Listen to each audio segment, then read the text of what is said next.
তো সবাইকে স্বাগতম ডক্টর হান্টে। আজকে আমরা তোমাদের হচ্ছে গিয়ে এসএসসি ল্যাবের কেমিস্ট্রি নিয়ে আলোচনা করব। ঠিক আছে? তো বই দেখতে পারতেছো? মূলত হচ্ছে গিয়ে বইটা দেখাই তোমাদের আসল জিনিস। এবং আমি হচ্ছে গিয়ে আমি যতদূর পারি আরকি, বা আমি হচ্ছে গিয়ে যা বুঝে পড়ছি, তো সেই জিনিসগুলো তোমাদের সাথে আজকে হচ্ছে গিয়ে আলোচনা করব। বেসিক টু অ্যাডভান্স লেভেলে যতদূর পারি আরকি, সেটুকু তোমাদের সাথে আজকে আলোচনা করব।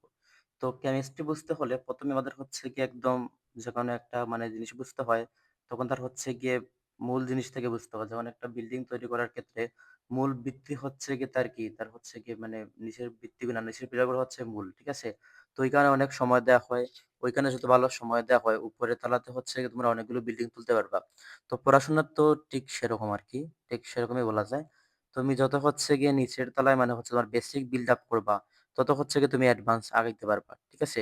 তো আমি হচ্ছে গিয়ে কেমিস্ট্রির জিনিসটা বুঝাই দিই তোমাদের। কেমিস্ট্রি শুরু হয় কি দিয়ে? পরমাণু দিয়ে। এখন অনেকে হচ্ছে গিয়ে পরমাণু জিনিসটা কি এইটা আন্ডারস্ট্যান্ড করতে পারে না বলে হচ্ছে কেমিস্ট্রিতে দুর্বল হয়ে পড়ে। এই জিনিসটাকে বুঝতে হবে পরমাণু জিনিসটা কি। ঠিক আছে? ক্যামেরাতে দেখতে পারতেছো? ঠিক আছে। হ্যাঁ, দেখা যাচ্ছে।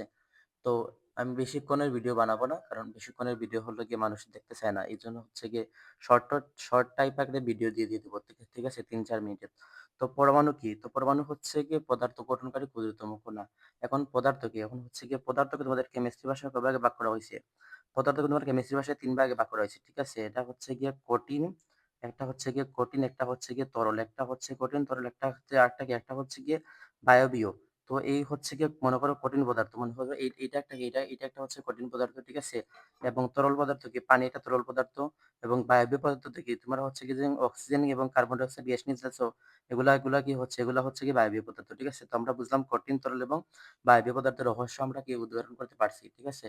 তো এখন হচ্ছে গিয়ে কঠিন তরল এবং বায়বীয় পদার্থকারী গঠনকারী ক্ষুদ্রতম কণা হচ্ছে গিয়ে পরমাণু। অনেকগুলো পরমাণু কি হয়? অনেকগুলো হলো ইট ইট দিয়ে যেমন হলে গিয়ে দালানকোঠা তৈরি হয়, সেভাবে হচ্ছে অনেকগুলো পরমাণু মিলে কি হয়? অনেকগুলো পরমাণু যুক্ত হয়ে কি করে? যুক্ত হয়ে তোমার হলো গিয়ে পদার্থ গঠন করে। বুঝতে পারছো? হচ্ছে গিয়ে এইটাই পরমাণু হচ্ছে গিয়ে একটি পদার্থের ক্ষুদ্রতম কণা। ঠিক আছে? যেগুলো হচ্ছে ক্ষুদ্র কণা অনেকগুলো মিলে হচ্ছে গিয়ে পরমাণু গঠন হইছে। এখন এই পরমাণুর হচ্ছে গিয়ে ভিতরে যাইতে হবে আরো, পরমাণু জিনিসটা তো বুঝলা।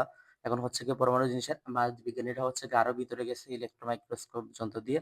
তো সেখানে গিয়ে ওনারা দেখতে পারছেন পরমাণু হচ্ছে গিয়ে এইরকম আরকি। এটা 2D সারফেসে আঁকতেছি, তো এইজন্য হচ্ছে গিয়ে এরকম দেখাইতেছে। তোমরা যখন আপার ক্লাসে, আমি তো হচ্ছে গিয়ে এসএসসি লেভেল পর্যন্ত এসএসসি লেভেলে আলোচনা করব। তোমরা যখন আপার ক্লাসে পড়বা তখন হচ্ছে গিয়ে ডাম্বেল আকৃতি, ডাবল ডাম্বেল আকৃতি এবং হচ্ছে গিয়ে গোলাকার এই জিনিসগুলো হচ্ছে গিয়ে বুঝতে পারবে। আমি হচ্ছে তোমাদের মাঝে বেসিক ধারণা দিচ্ছি আজকের ক্লাসে কেমিস্ট্রি সম্পর্কে। তো এই